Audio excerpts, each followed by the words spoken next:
اس تعلیم کو اپنے تک رکھے گا، لیکن بیٹی تمہاری پوری نسل کو سنوار دے گی، بیٹی کی وجہ سے پوری نسل سیدھی ہو جائے گی۔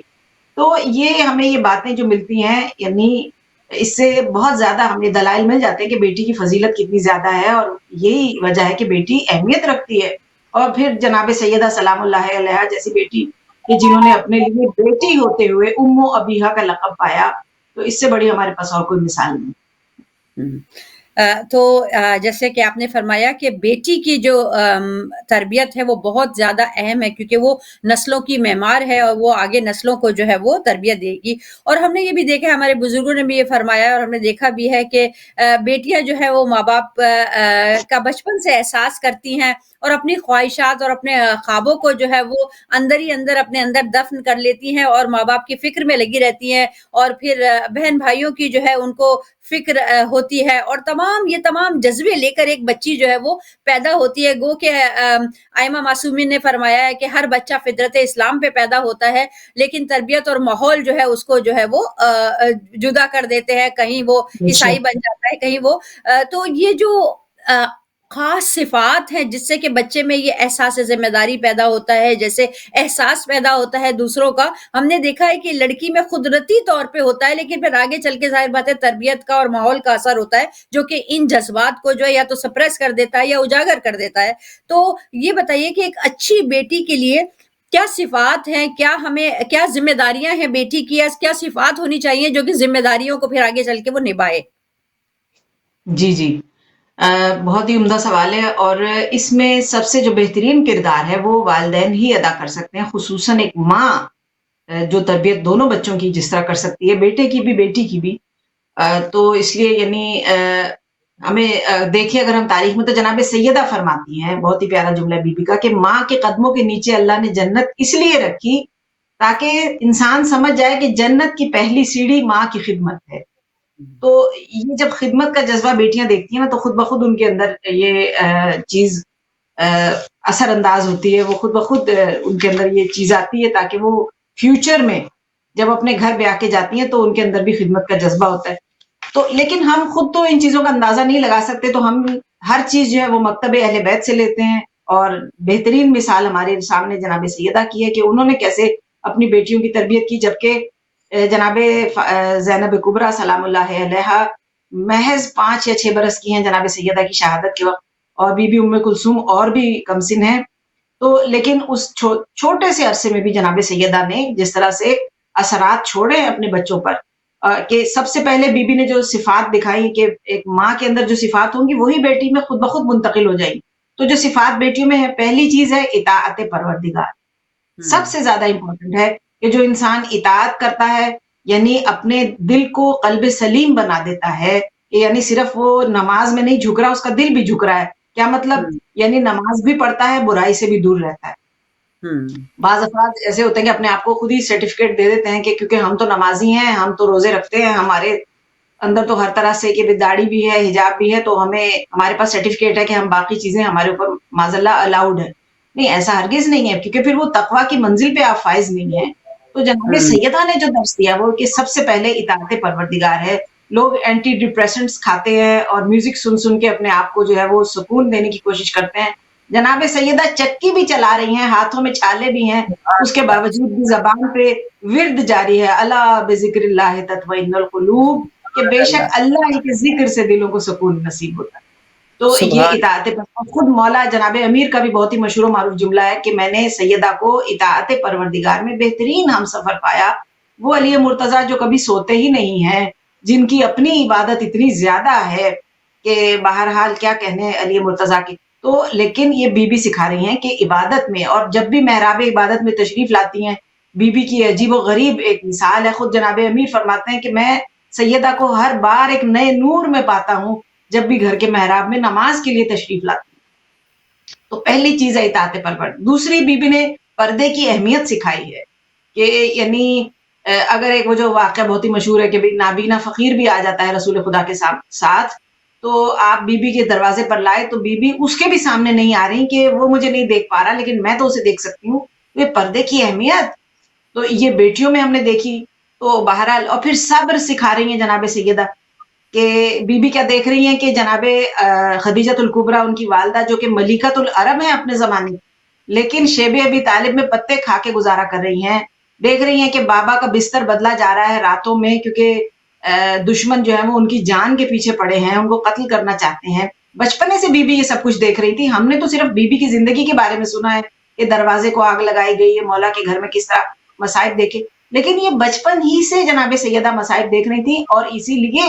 انہوں نے صبر کیا اور یہی چیزیں جناب زینب میں منتقل کی، یہاں تک کہ ظلم کے خلاف آواز بلند کرنا۔ تو یہ ہم کہیں گے بھئی ہمارے زمانے میں کون سا ظلم ہے؟ نہیں، کوئی بھی چیز جو ناانصافی ہے وہ ظلم ہے، جہاں انصاف نہیں ہے وہ ظلم ہے۔ آپ اپنے بچوں کے ساتھ جب انصاف نہیں کر رہی تو آپ بھی ظلم کر رہی ہیں، کہ بیٹے کو اہمیت دی جا رہی ہے، بیٹی کو اگنور کیا جا رہا ہے، کوئی گھر میں خاص چیز آتی ہے تو پہلے بیٹے کے لیے، کہ بھئی بیٹی نے تو بیاہ کے اپنے گھر چلے جانا ہے، بیٹے کے لیے زیادہ کیا جائے۔ نہیں، یہ پھر ناانصافی نہیں ہے صرف، بلکہ یہ ظلم بھی ہے۔ تو دونوں بچوں میں انصاف کیجئے، گھر کے بزرگوں کے ساتھ انصاف کیجئے، شوہر کے ساتھ، کیونکہ جب ہمارے ہاتھ میں جو چیز ہے وہ ہم جس طرح سے اس کی پابندی کرتے ہیں، اس کے ساتھ انصاف کرتے ہیں، تو وہ اس طرح پھر ہم آزمائے جاتے ہیں۔ تو جناب سیدہ نے یہ جب مولا سے مطالبہ کیا تھا بیعت کا، تو جناب سیدہ نے آواز بلند کی، مولا کا ساتھ دیا، دشمن کے سامنے بی بی نے شجاعت کا مظاہرہ کیا۔ وہ افراد جو گھر پہ آگ لے کر آئے ہیں، بی بی ان کے سامنے جا کے آواز بلند کر رہی ہیں ظلم کے خلاف۔ یہی جناب زینب کبریٰ نے کیا، یزید جیسے ظالم و جابر کے سامنے اتنی بڑی مجاہدہ ہے، جناب زینب کبریٰ کی آواز بلند کر رہی ہیں، ڈرتی نہیں ہے کہ یہ قتل کروا دے گا، لیکن اس کے باوجود بھی۔ اور دوسروں کے لیے سوچنا، یہ شہزادی کونین نے سکھایا کہ رات بھر میں جو دعائیں مانگتی تھی جناب سیدہ، ان افراد کے لیے کہ جو بعد میں آگ لانے والوں کے ساتھ آ گئے مجمع بنا کے، اور کسی نے بھی روکنے کی کوشش نہیں کی کہ یہ بذات رسول ہیں، یہ جناب سیدہ خاتون محشر ہیں، یہ کیا کر رہے ہو، کسی نے منع نہیں کیا۔ پھر بھی بی بی پوری رات مدینے والوں کے لیے دعا کرتی تھی، اور خود امام حسن مجتبیٰ کے جملے ہیں کہ ہم نے اپنی ماں کو ہمارے لیے دعا مانگتے کم دیکھا، مدینے والوں کے لیے، مسلمانوں کی بہتری کے لیے دعا مانگتے دیکھا، ہمساؤں کے لیے دعا مانگتے دیکھا۔ اور یہی بے عینی جناب زینب کبریٰ کا عالم ہے کہ ماں کی شہادت کے اگلے روز مدینے میں پیغام بھیجتی ہیں کہ جو جو قرآن سیکھنا چاہتا ہے، اللہ اکبر، وہ آ کے قرآن سیکھ سکتا ہے، زینب حاضر ہے۔ یہ 5 یا 6 برس کی بچی ہے، اور ماں کی شہادت کے بعد کتنا دل غمگین ہوگا، اس کے باوجود بھی بی بی میں جو دوسروں کے لیے سوچنے کی، یہ اپنی ماں سے لیا بی بی، اور دین بچانے کا جو جذبہ ہے۔ اور بہرحال بہت سی چیزیں ہیں، یعنی اس خاندان نے تو بہرحال مثالیں قائم کی ہیں۔ تو یہ بچیوں میں خصوصیات ڈالیے، ان میں صبر، برداشت، یہ چیزیں ماں سے آئیں گی، ہرگز آپ ان کو بٹھا کے سمجھا نہیں سکیں گی۔ آپ کو خود سے یہ چیزیں پریکٹیکلی کر کے دکھانا ہے، تاکہ آپ کی بیٹیوں میں خود بخود منتقل ہوتی چلے۔ آپ نے بڑی خوبصورتی کے ساتھ ائمہ طاہرین کی خواتین کا، ان کی بیٹیوں کا جو ہے وہ ریفرنس دے کے بہت خوبصورتی سے بات سمجھائی کہ صفات میں جو ہے وہ صبر کا عنصر جو ہے وہ ضرور ہونا چاہیے، اور یہ ماں کی طرف سے آتا ہے۔ تو اگر آپ کی اجازت ہو تو میری پسندیدہ بیٹی جو ہے ائمہ طاہرین کے گھرانے کی، میں اس کا ذکر کرنا چاہوں گی اگر آپ کی اجازت ہو تو۔ بسم اللہ، بسم اللہ۔ میری بچپن سے جو ہے وہ آئیڈیل جو ہے وہ بی بی سکینہ سلام اللہ علیہ ہیں، ان کے حوالے سے جو ہے وہ ماشاء بیٹی اللہ، تھی، وہ کیسی بیٹی تھی کہ طہارتوں کا خلاصہ حسین کی بیٹی، حسین کا ہے اثاثہ حسین کی بیٹی، رخ رباب سبحان کا قبلہ حسین مولا ہے، دل رباب کا قبلہ حسین کی بیٹی، رسول پاک کا ہے ناز فاطمہ زہرا، ہے ناز فاطمہ زہرا حسین کی بیٹی، الگ سبحان اللہ۔ سے پہنچا مراد پوری ہوئی، ابھی تو صرف کہا تھا حسین کی بیٹی۔ بس یہی میں کہنا چاہتی ہوں لوگوں سے کہ دیکھیں کتنا صبر کیا ہماری بی بی نے، اتنی سی عمر میں 4 سال کی ہیں، ان کو اگر دیکھا جائے دنیاوی اعتبار سے جو اتنا شعور نہیں جیسے ہم کہیں ہوتا بچوں کو، لیکن وہ اتنی باشعور اور خاتون اتنی چھوٹی سی عمر میں 4 سال کی بچی نے کتنا جو ہے وہ بڑا مارکا سر کیا، اور یہی جو ہے والدین کی تربیت سبحان ہوتی ہے اللہ۔ کہ کس طرح سے جو ہے وہ اپنے بچوں کو نرچر کرتے ہیں، کس طرح سے وہ بچوں کو پالتے ہیں تاکہ وہ اپنے جو ہے وہ دور میں کیا نام کمائیں اور تاریخ میں جو ہے اپنا نام جو ہے وہ رقم کروائیں۔ تو بے ان کے شک۔ وسیلے سے ہم دعا کرتے ہیں کہ جتنی بھی ہماری بچیاں ہیں، ہماری بیٹیاں ہیں، حق بی بی فاطمہ الزہرا سلام اللہ علیہ، بی بی سکینہ سلام اللہ علیہ، اللہ تعالیٰ ان کے نصیبوں کو جو ہے وہ اچھا کرے۔ دوسری بات آپ نے فرمایا کہ تربیت کے حوالے سے آپ نے گفتگو کی تھی، تو بعض دفعہ ہم نے دیکھا ہے کہ جب ہم دیکھتے ہیں کہ جب شادی کے حوالے سے بات چیت ہوتی ہے، شادی کے لیے رشتوں کے حوالے سے بات ہوتی ہے، تو اکثر ہم نے یہ سنا ہے کہ کہا جاتا ہے کہ بیٹی کی ماں کو دیکھو، اس کے کردار کو دیکھو، اس کو دیکھو کہ جب آپ بیٹی کا رشتہ کرنے جا رہے ہیں، تو یہ بات کہاں تک سچ ہے کہ بیٹی کتنی حد تک جو ہے وہ اپنی ماں کا عکس ہے، اس میں کتنی سچائی ہے، اور ہمیں کیا واقعی ان چیزوں کی طرف توجہ دینی چاہیے؟ اس کے حوالے سے کیا کہیں گے آپ؟ جی جی، بہت ہی عمدہ سوال ہے، اور بے شک اس میں کوئی شک ہی نہیں ہے، کیونکہ پہلی جو درسگاہ ہے بچے کے لیے وہ اس کی ماں کی گود ہے، اور بلکہ وہ جو بچے سے نفسیاتی اور ایک محبت کا اور وہ جو ایک رشتہ شروع ہو جاتا ہے، وہ میرا خیال ہے پیدائش سے پہلے ہی ہو جاتا ہے، اور یہی وجہ ہے کہ پیدائش کے بعد بچہ سب سے زیادہ جو وارمتھ ہے، جو محبت ہے، جو لگاؤ اور جو ایک حرارت محسوس کرتا ہے وہ ماں کے سینے سے. تو اسی لیے کیونکہ وہ رشتہ جو عجیب و غریب اللہ سبحانہ و تعالیٰ نے ماں کے دل میں ڈالا ہے، اور اولاد اسے محسوس کرتی ہے، ماں کی نفسیات بچے میں، اس کا ڈر، اس کا خوف، اس کی بہادری، ہر چیز اس کی پیدائش سے پہلے بچے میں منتقل ہو جاتی ہے. تو اسی لیے کہا جاتا ہے کہ پیدائش سے پہلے ہی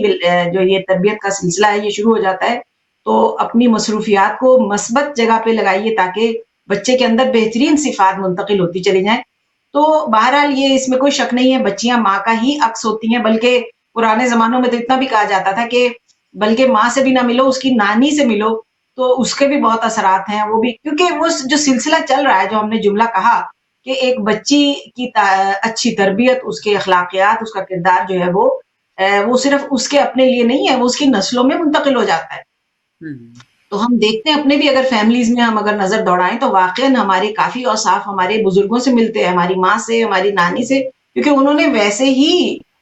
ہمیں بڑا کیا ہے جیسے ان کی ماں نے انہیں کیا. تو تربیت کا بہت اثر ہوتا ہے. تو بلکہ میں ریکویسٹ بھی کروں گی یہاں پہ آپ کی اجازت سے اپنی بہنوں سے کہ جن کے گھر میں چھوٹی بچیاں ہیں، بچے بچیاں دونوں، کیونکہ ماں کا جو کردار ہے نا وہ اثر کر رہا ہے دونوں پہ. تو کہ اس ماں کے جیسا مقدس رشتہ کوئی نہیں ہے، اس کو کوئی ریپلیس نہیں کر سکتا. تو اس لیے کیونکہ بیٹی، جیسا کہ دیگر باجی نے بھی فرمایا کہ بیٹی دکھ سکھ کی ساتھی بھی ہوتی ہے، بہرحال بیسٹ فرینڈ بھی ہوتی ہے. تو بیجا لاڈ پیار یا بیجا سختی، یہ دونوں جو ایکسٹریم پہ چیزیں وہ نہ کیجیے کہ بھی اب ہم نے دوست بنا لیا لہٰذا اسے اب کچھ کہنا اس کا دل ٹوٹ جائے گا، اس کو منع نہ کرے، تو وہ پھر اس طرح بگاڑ کا باعث بن سکتی ہے. یا بہت زیادہ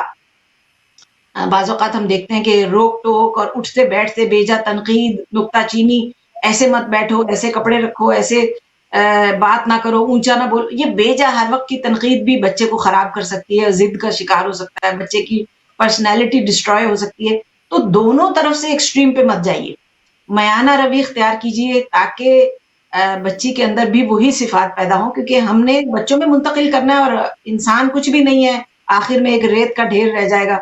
تو کوشش یہ ہے کہ ہم اپنے اوصاف اور اپنی تمام رویے جو ہے وہ اچھے سے، اور یہاں تک کہ بیٹی کی نسل میں جس طرح کہ ہم نے کہا جملہ کہ پوری نسل کی تعمیر ہے، تو اس کی کردار سازی میں آپ جو ہے وہ اپنے کردار کو بہتر بنائیے کہ جو چیزیں ہم خود نہیں کر رہے ہوتے بعض اوقات ہم اپنے بچوں سے ایکسپیکٹ کرتے ہیں. ٹھیک ہے، تو گھر میں یہ ہے کہ جیسے ہیلدی ایٹنگ ہے، healthy personality, healthy attitudes,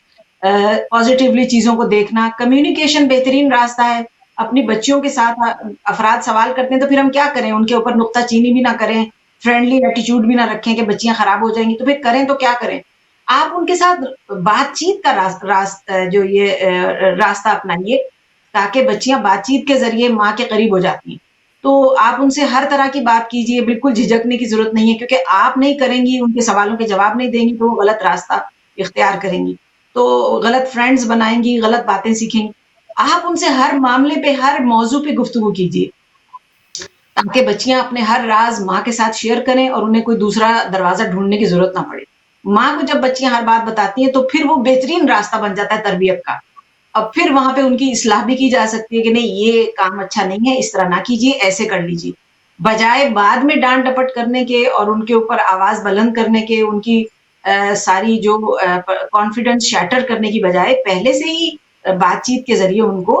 positive رکھیے بات، اور تاکہ وہ غلط فیصلوں کی طرف مائل نہ ہوں اور غلط دوستوں کی طرف نہ چلے جائیں. یہ بھی یاد رکھیں بہنیں، بس آخری جملہ کہوں کہ اچھا اسکول کہ ہم نے تو اتنی فیسیں دی تھیں اور ہم نے تو اتنے اعلیٰ گرامر اسکولز میں پڑھایا تھا، یہ کیا ہوا؟ دیکھیے جو ڈگری ہے اور اسکولنگ ہے یہ محض ایک ڈگری کاغذ کا ٹکڑا ہے. اچھا اسکول اچھی تعلیم دے سکتا ہے, بچے کی پرسنالٹی کو نکھار سکتا ہے, لیکن اس کے اخلاقیات اور کردار جو ہے وہ ماں کا کمال ہوتے ہیں, ماں کا اس میں اثر ہوتا ہے. تو آپ اس کو آپ گھر میں ان کی تربیت کیجئے, پڑھائی اور باقی چیزیں اسکول والوں پہ چھوڑ دیجیے. تو اس لیے بچیاں جو ہیں وہ حساس ہوتی ہیں, ماں کو آبزرو کرتی ہیں, اپنے آپ کو بہتر بنائیے تاکہ کل کو وہ آپ کے اعتدال پسندی کی وجہ سے, آپ کے سلوک کی وجہ سے بہت ہی اسٹرانگ شخصیت کی مالک ہوں اور گھر میں ایک اچھی بیوی اور ماں بننے کے قابل بن سکیں. بہت مدلل طریقے سے آپ نے اس بات پہ وضاحت کی ہے. ہم نے دیکھا ہے, جیسے آپ نے بات کی کہ ہم نے دیکھا ہے کہ بعض گھرانوں میں بہت زیادہ سختی ہوتی ہے, بعض گھرانوں میں بہت زیادہ جو ہے وہ بالکل ہی آزاد بچوں کو چھوڑ دیا جاتا ہے تو ان کی تربیت کے حوالے سے. لیکن اس میں اعتدال کا رویہ جو ہے, جیسے اسلام کو بھی اعتدال بہت پسند ہے, تو اعتدال جو ہے وہ کرنا چاہیے. اور تو لیکن یہ بہت زیادہ فائن ایک وہ آ جاتا ہے کہ کس حد تک جو ہے وہ آپ سختی کریں اور کس حد تک جو ہے وہ آپ جو ہے وہ آزاد چھوڑیں. اور لیکن یہی ہے کہ اعتدال پسندی کے بچوں کو سمجھائیں کہ آپ کس طرح سے جو ہے وہ آزاد ہے, دماغی طور پہ آپ آزاد ہیں, آپ کی سوچ آزاد ہے, لیکن معاشرے نے ایک ہماری لمیٹیشن قائم کی ہوئی ہے, اس لمیٹیشن میں رہتے ہوئے آپ نے جو ہے وہ کام کرنا ہے. تو یہ بہت ضروری بات ہے کہ ہم اپنے بچوں کو اس بات سے باخبر کروائیں کہ کہاں آپ کی لمیٹیشن ہے. آزادی کا مقصد یہ نہیں ہے کہ بالکل ہی ٹوٹل آزادی, لیکن آزادی کا مقصد یہ ہے کہ اپنی باؤنڈریز میں رہتے ہوئے تاکہ وہ بچیاں ایک اچھے جو ہے وہ بیوی ثابت ہو. کیونکہ جو ہمارا یہ پروگرام ہے, تربیتی پروگرام, اس کا یہی مقصد ہے کہ کس طرح سے ہم ایک عورت کو مضبوط کریں اور ایک عورت کو جو ہے وہ ایک ایسے کردار کا جو ہے وہ شخصیت کا جو ہے وہ کی شناسی کروائیں کہ وہ ایک اچھی عورت ہے, اچھی ماں, اچھی بیٹی, اچھی بہو بن سکے. اور جب رشتوں کے حوالے سے ہم دیکھتے ہیں تو بیٹی ایک بہت اچھی تھی, لیکن جب وہ بیوی بنی یا وہ بہو بنی تو وہ ساری بالکل جو اس کے اندر جو ہے وہ کردار جو پہلے ہم دیکھتے تھے وہ سب کچھ چینج ہو جاتا ہے. جب وہ چینج ہو جاتا ہے تو اس کا مقصد ہے کہ کہیں نہ کہیں تربیت میں کوئی نہ کوئی تو فالٹ ہے, جس کی وجہ سے بچی جو ہے وہ اس طرح سے جو ہے وہ اب رویہ اس کا چینج ہو گیا. اگر اچھی بیٹی تھی تو پھر اس کو اچھی بیوی کا بھی سکھانا چاہیے تھا کردار, اور اگر وہ اچھی بیوی ہے تو اچھی ایک بہو کا بھی اس کو کردار جو ہے وہ نبھانا چاہیے. کیونکہ یہ تو شخصیت کی جو ہے وہ میں سمجھتی ہوں کہ یہ شخصیت کے آپ کے چھوٹے چھوٹے سے وہ چیزیں کہ جو کہ آپ کو پورا مکمل جو ہے وہ ایک انسان بناتی ہیں. یہاں پہ سوال پیدا ہوتا ہے کہ اگر اور ماں بیٹی کا رشتہ مضبوط نہ ہو, رائٹ, خدا نہ خواستہ کسی وجوہات کی بنا پر, تو پھر اس سے کیا معاشرے پہ اس کے کیا اثرات ہوتے ہیں؟ ہاں, یہ بہت ہی اہم سوال ہے اور واقعاً اس سے سیکھنے کی ضرورت ہے. دیکھیے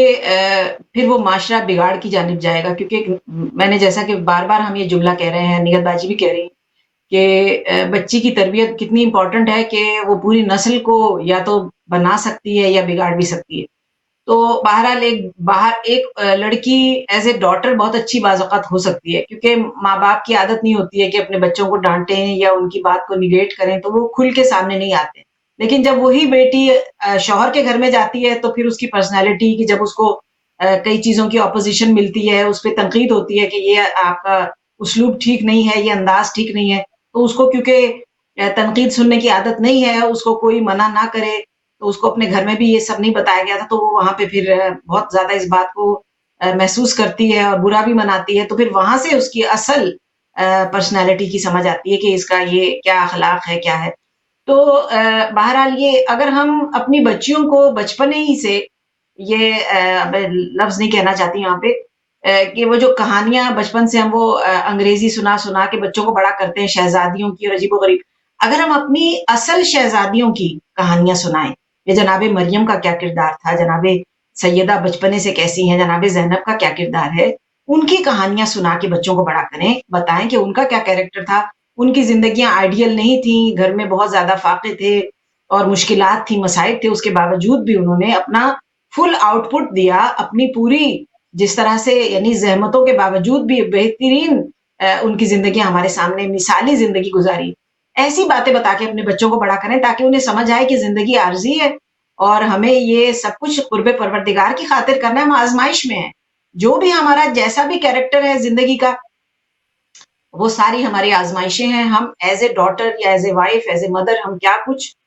ہمارے سامنے آتا ہے, ہمیں اسے کیسے کرنا ہے. تو یہ بتائیے تاکہ بچوں کو بچپنے ہی سے سمجھ آئے کہ اصل میں زندگی ہے کیا، زندگی کا اصل رخ دکھائے، ورنہ پھر معاشرے میں واقعا یہ جو جملہ آپ نے کہا کہ اگر اس طرح سے ماں بیٹی کا اگر رشتہ اچھا نہیں ہے تو پھر اس کا مطلب تربیت کا فقدان ہے اور آگے جا کے بگاڑی پیدا ہونے والا ہے۔ تو اسلام تو ہمیں بڑے کھلے انداز میں بتا رہا ہے بہت سی چیزیں، ائمہ طاہرین نے بہت سی چیزیں بتائی ہیں کہ بچے جب پڑھائی سے فارغ میں ہوں، بیٹیاں خاص طور پہ، انہیں گھر کے کاموں کے لیے طلب کیجئے، انہیں بلائیے، اپنی مدد کرائیے، اس لیے نہیں کہ آپ کو ضرورت ہے، نہیں، تاکہ ان کی بھی اس طریقے سے تربیت ہو سکے، انہیں بھی تھوڑی سی سختیوں سے گزرنے دیجئے۔ پھر یہ ہے کہ امام حسن مجتبیٰ فرماتے ہیں کہ اللہ کے دربار میں جو سب سے پہلے دعا پہنچتی ہے وہ ایک ماں کی دعا ہے، بہت سپیڈ سے پہنچتی ہے، فوری پہنچتی ہے، کیونکہ بڑے خلوص سے مانگی جاتی ہے۔ تو بیٹیاں ماؤں سے دعائیں لیں، ایسا ہرگز کوئی کام نہ کریں، بچوں کو ایسے نہ بڑا کریں کہ آپ کی ناراضگی کا باعث بنے، اور یہ نہ ہو کہ خدا نخواستہ بچوں کے لیے کوئی ایسا برا جملہ منہ سے نکل جائے ان کی ناراضگی کے باعث، تو وہ بھی خدا نہ کرے کبھی قبول ہو جائے۔ تو یہ کوشش کریں کہ دعائیں لیں۔ یہاں تک بھی کہا گیا ہے کہ مستحب نماز میں ہو اور ماں آواز دے لے تو نماز کو توڑ دو تاکہ ماں کا دل نہ ٹوٹے، نماز ٹوٹ جائے۔ تو بچیاں یہ ہے کہ نماز تو کیا اپنے اگر واٹس ایپ پہ، بہت معذرت کے ساتھ بیٹیاں ہیں ہماری اور بیٹیاں سب کی سانجی ہوتی ہیں، یہ جملہ بچپنے سے ہم سن رہے ہیں،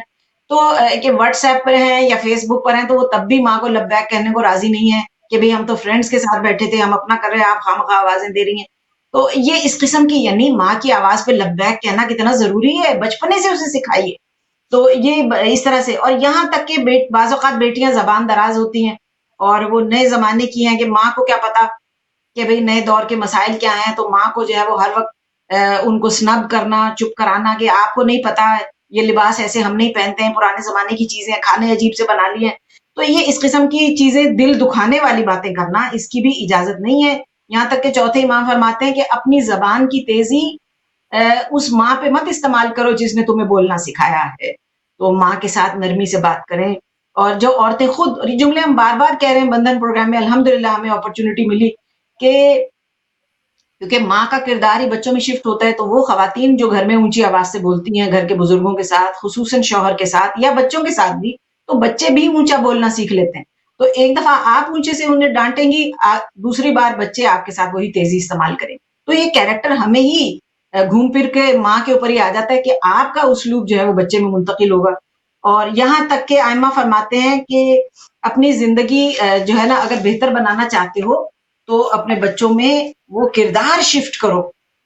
کہ نہ صرف وہ گھر میں تمہارا دل جیتے بلکہ جب گھر سے باہر نکلیں اس میں تمہاری تعریف ہو، کیونکہ جب بچے کی تعریف ہوتی ہے نا وہ انڈائریکٹلی ان کے ماں باپ پہ جاری ہوتی ہے کہ کتنے اچھے ماں باپ ہیں، اللہ ان کے والدین پہ رحمت نازل کرے، کتنی اچھی تربیت کی ہے۔ تو بہرحال پھر جب ہم دعاؤں کے مستحق ہوتے ہیں تو اس کے پیچھے بھی محنت درکار ہے اور کچھ بھی نہیں۔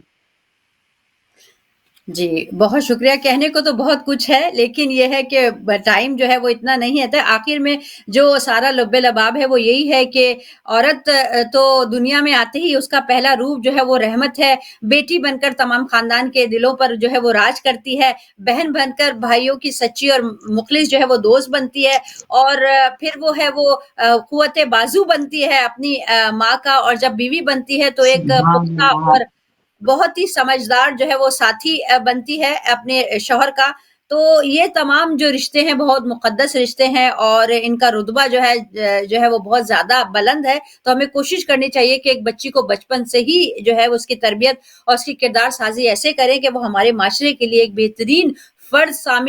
ثابت ہو، ایک مضبوط عورت جو ہے وہ ثابت ہو، تاکہ وہ اپنی نسلوں کی اچھے سے تربیت کر سکے۔ جی ناظرین، اب اس سیگمنٹ پہ چلتے ہیں کہ جہاں آپ کے سوالات کے جوابات دیے جاتے ہیں اور ہماری خواہر جو ہے وہ رہنمائی فرمانے کی کوشش کرتی ہے۔ اس دفعہ بھی ہمارے پاس جو ہے وہ سوالات آئے ہیں اور بہت شکریہ ان تمام ہماری بہنوں کا جو ہمیں سوالات بھیجتی ہیں۔ تو آپ بھی اس طرح جو ہے وہ سوالات بھیجتی رہے۔ سوالات میں نے کہا تھا کہ آپ ای میل بھی کر سکتے ہیں ہمارے ہدایت کے ای میل ایڈریس پہ، ہمیں نفس نفیس خود بتا بھی سکتے ہیں جب ہمیں آپ کمیونٹی میں ہماری خواہر سے ملاقات ہوتی ہے، یا آپ واٹس ایپ کے ذریعے بھی جو ہے آپ ہمیں ٹیکسٹ میسج کر سکتے ہیں۔ تو خواہر چلتے ہیں آج کے سوال کی طرف۔ آج کا پہلا سوال، جیسے کہ آپ جانتے ہیں کہ آج کل تو ہمیں بھی جو ہے وہ سلیکٹیو ڈیمینشیا ہو جاتا ہے اور بھولنے کی بہت بیماری ہوتی ہے، اور اکثر چیزیں رکھ کے بھول جاتے ہیں اور پھر تلاش کرتے رہتے ہیں۔ تو یہ بتائیے کہ نسیان یا بھولنے کا مرض کیسے ہوتا ہے اور ہم اپنی قوت حافظہ کو کس طرح بڑھا سکتے ہیں؟ کوئی ایسی دعا، کوئی ایسا عمل، کوئی ایسا چھو منتر آپ بتائیے۔ نہیں ماشاءاللہ بہت ہی اچھا سوال ہے، اور بالکل میں بھی انکریج کروں گی بہن بھائیوں کو کہ ضرور اپنے سوال جو ہدایت ٹی وی چینل کے تھرو ہمیں بھیجیے، اور سوال جو ہے وہ سوال ہوتا ہے، اور جناب امیر فرماتے ہیں کہ انسان سیکھتا ہے کثرت سوال سے، یہاں تک کہ حضرت سلمان فارسی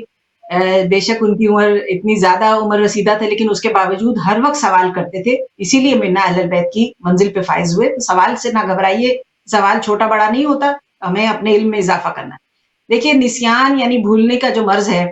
تو یعنی کند ذہنی انسان بعض اوقات پریشانیوں کی وجہ سے، بعض اوقات انسان پہ ایسی مشکلات آتی ہیں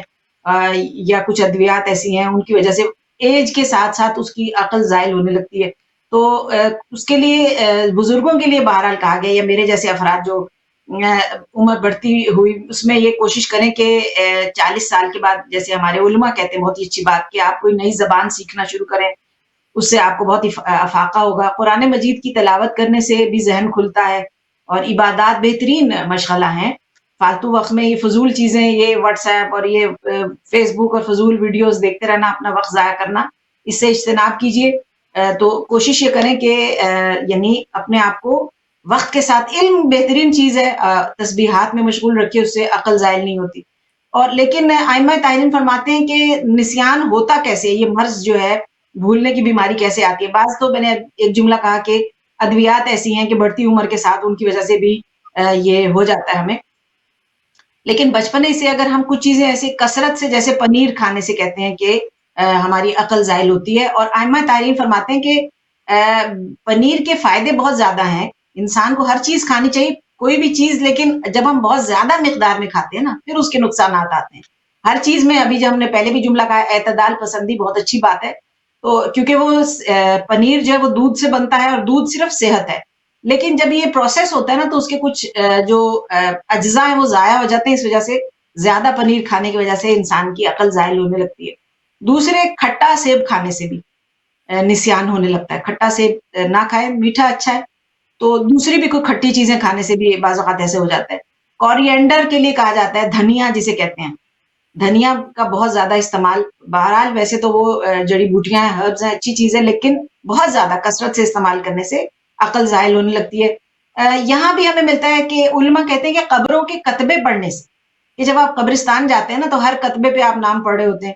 تو اس کی کوشش یہ کریں کہ مت پڑھیں، اس سے بھی بعض اوقات جو ہے نسیان ہونے لگتا ہے کتبے پڑھنے سے۔ دو عورتیں اگر چل رہی ہیں، ان کے درمیان سے راستہ لینا یا ان کے درمیان میں چلنا، اب یہ بہت معذرت کے ساتھ خواتین یہ نہ سوچ لے کہ یہ عورتوں کا کیوں بیچ میں آ گیا اس طرح سے، لیکن بہرحال ہم ہر چیز کیونکہ محمد و آل محمد سے لیتے ہیں، امونہ بخاری کے الفاظ نہیں ہیں، تو ائمہ تحریم فرماتے ہیں کہ دو عورتیں چل رہی ہوں تو ان کے درمیان سے ہرگز نہ گزرو، اور ویسے بھی یہ تھوڑا ایٹیکیٹس کے بھی خلاف ہوتی ہے بات، تو بہرحال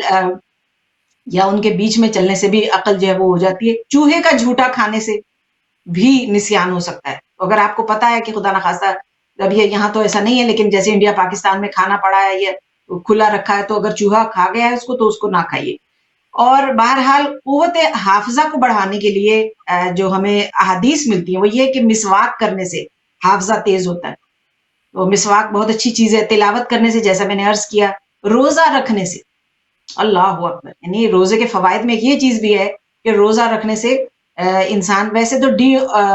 جو ٹاکسک بھی کرتی ہے باڈی ہماری، جو جتنے زائد جسم کے اندر جو فاضل مادے ہیں یا جو بھی ٹاکسک چیزیں ہیں وہ بھی زائل ہو جاتی ہیں، روزے رکھنے کے فائدے بہت زیادہ ہیں۔ تو یہ ایک چیز اور بھی سامنے آئی جو تحقیق ہے سائنس کی، کہ وین یو فاسٹنگ آپ کی عقل جو ہے اس سے مضبوط ہوتی ہے، حافظہ تیز ہوتا ہے، ٹھیک ہے۔ اور اس کے بعد یہ ہے کہ قیلولہ کرنے سے، یہ جو ہم دوپہر کے کھانے کے بعد نیپ لیتے ہیں، اب رسول اسلام صلی اللہ علیہ وسلم کیسے قیلولہ کرتے تھے؟ اب یہ ہے کہ 2 گھنٹے سوئے رہے بیٹھے، کوئی پتہ ہی نہیں، کسی کا ہوش ہی نہیں ہے، دوپہر کو ہی مہمان بھی آ سکتے ہیں، بچوں کو بھی آپ کی ضرورت پڑ سکتی ہے، شوہر کا بھی کوئی کام ہو سکتا ہے، تو یہ ہرگز مطلب نہیں ہے۔ آقا تو جہاں بس تھوڑی دیر کے لیے آرام فرمایا کرتے تھے، سویا نہیں کرتے تھے، بس لیٹ جانا، تھوڑا اپنے آپ کو ریلیکس کرنا، اور جیسے بعض افراد کو مائیگرین ہوتا ہے تو انہیں کہا جاتا ہے کہ اندھیری جگہ پہ تھوڑا ریلیکس کریں، لیٹ جائیں، تو قیلولہ سے مراد یہ ہے کہ دوپہر کے کھانے کے بعد کچھ دیر سستا لیا جائے، اور اس سے بھی آپ کی حافظہ تیز ہوتا ہے. کم سونے اور کم کھانے سے بھی چھٹے امام فرماتے ہیں کہ آپ کا حافظہ تیز ہو جاتا ہے. تو یہ بعض اوقات ہم بہت زیادہ کھاتے رہتے ہیں، شکم پوری بھی ہمارے نسیان کا باعث بنتی ہے، اور بہت زیادہ نیند لینے سے بھی دماغ سو جاتا ہے. جی بات. اور بعض دفعہ ہم نے دیکھا ہے کہ اور پڑھا ہے کہ زیادہ لوگ جو جھوٹ بولتے ہیں، بات بات پہ جھوٹ بولتے ہیں، اس کی وجہ سے بھی جو ہے وہ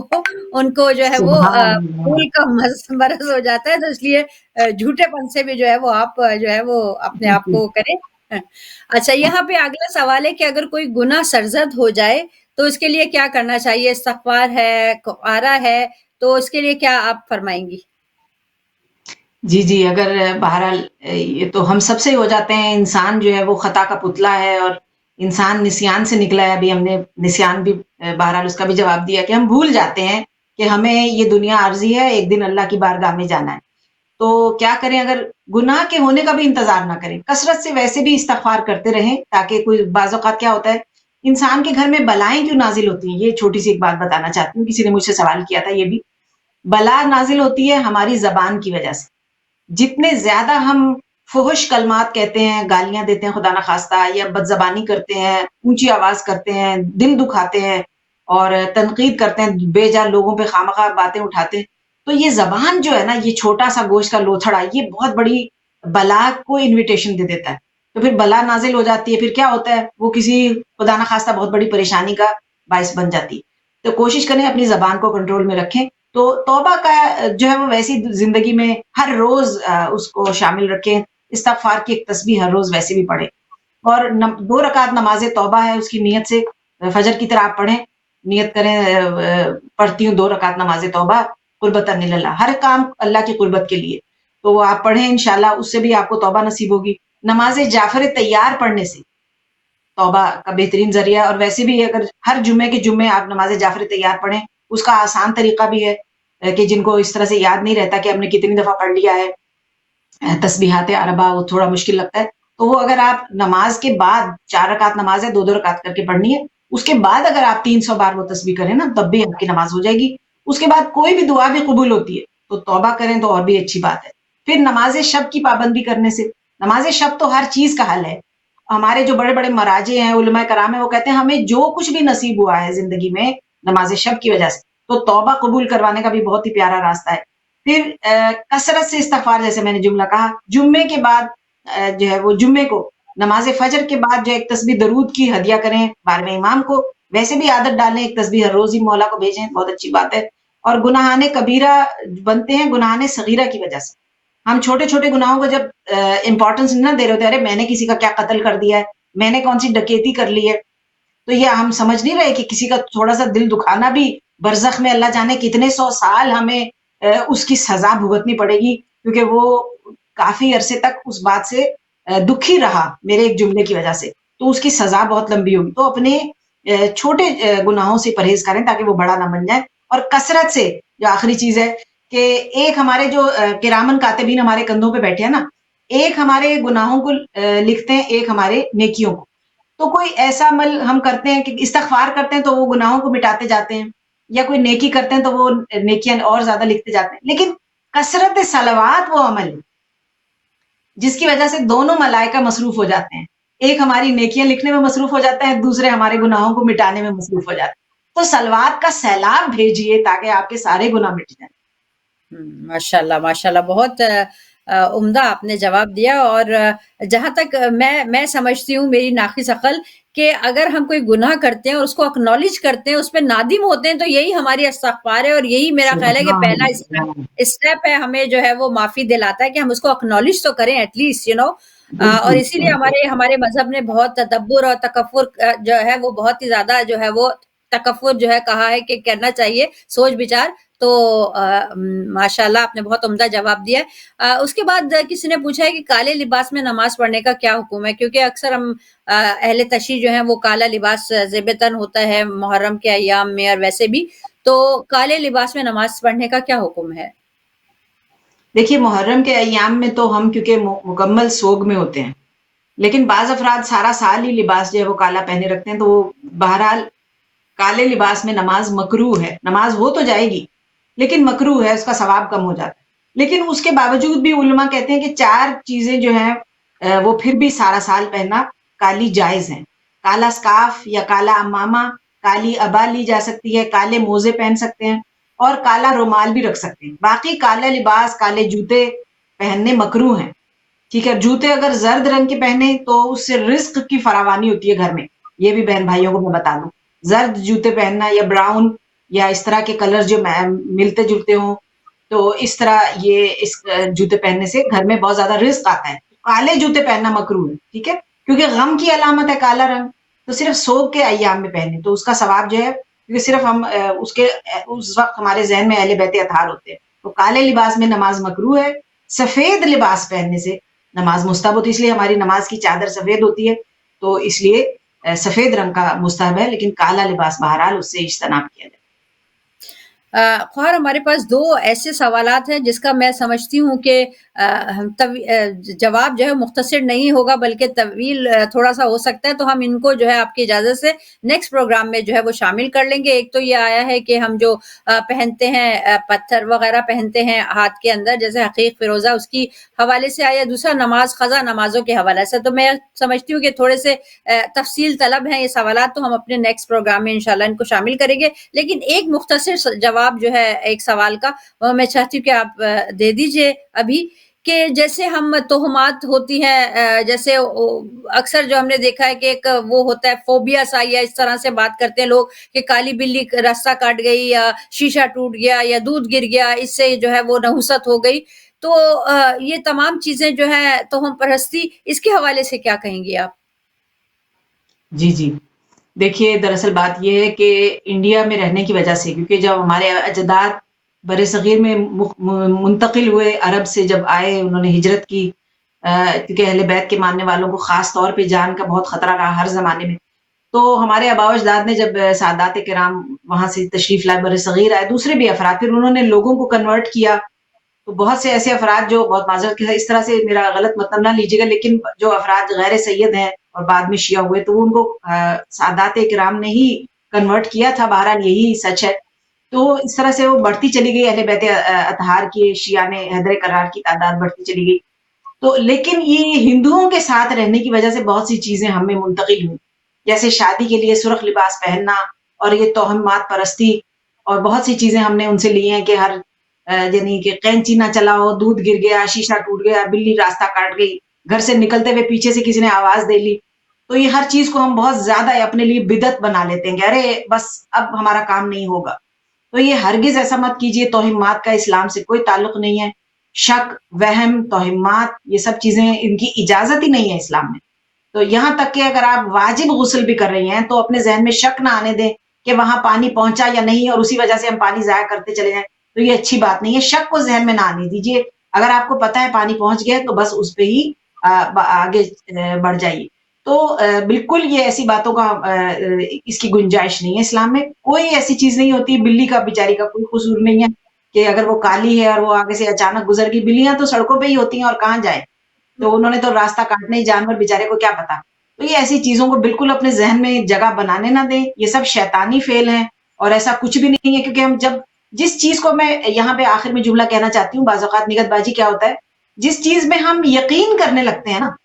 جی کیونکہ بالکل۔ افراد مجھے یہ بھی کہتی ہیں بہنیں کہ نہیں ایسا جب شیشہ ٹوٹا تھا تو واقعی ہمارے ساتھ برا ہو گیا، آپ کو نہیں پتا، ہم تجربے سے بتا رہے ہیں۔ دیکھیں کیونکہ جب ہم بلیو کرنے لگتے ہیں نا کہ نہیں اب کیونکہ شیشہ ٹوٹ گیا ہے لہٰذا کچھ بری خبر آ جائے گی، اب اس پہ ہم سارا دن سوچتے رہتے ہیں ارے بری خبر آنے والی ہے، بس شیشہ ٹوٹا ہوا ہے، اب پتہ نہیں اللہ جانے کہاں سے فون آنے والا ہے، تو ہمارے یقین کی وجہ سے واقعی اگر اتفاق سے وہ چیز خبر خدا نخواستہ آ بھی گئی ہے تو ہمارا ذہن فوراً پلٹ کے اسی طرف چلا جائے گا کہ واقعی کیونکہ یہ تو ہوا تھا تو بری خبر تو آنی، تو خدارا بالکل اپنے ذہن میں ایسی باتیں، ایسی خرافات نہ آنے دیں، کیونکہ ہمارا یقین ہی اس چیز کو بدل دیتا ہے، تو یہ لیکن اسلام کا ان چیزوں سے کوئی تعلق نہیں۔ جی بہت شکریہ، آپ نے جو ہے وہ دل کو جو ہے وہ بہت تسلی دینے والے جوابات جو ہے وہ آپ نے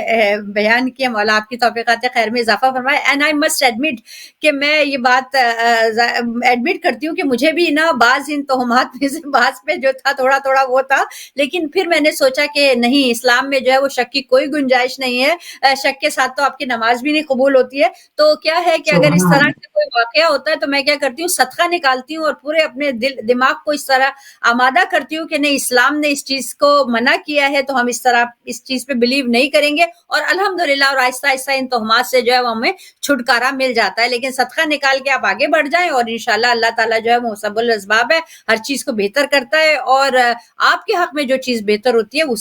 وہی خداوند تعالیٰ کرتا ہے. تو بہت شکریہ انشاءاللہ. خواہر. اور آخر میں اب وقت ہوا جاتا ہے ہمارے دعا کا کہ آپ اپنے لہن مبارک سے دعا فرما دیجئے ہماری تمام بہنوں کے لیے. ہماری بہنوں نے آج، ہماری ایک بہن ہے وہ کافی علیل ہیں، ان کے لیے دعا فرما دیجئے. اور جتنے بھی مرحومین ہیں ان کی مغفرت کے لیے، اور جو بچوں کے رشتوں کے حوالے سے مشکلات ہیں ان کے حوالے سے. لیکن ایک خصوصی دعا کہ اللہ تعالیٰ جو ہے وہ ہمارے امام کے وقت کے امام کے ظہور میں تعجیل فرمائے. تو میں چاہوں گی آپ بسم اللہ کیجئے.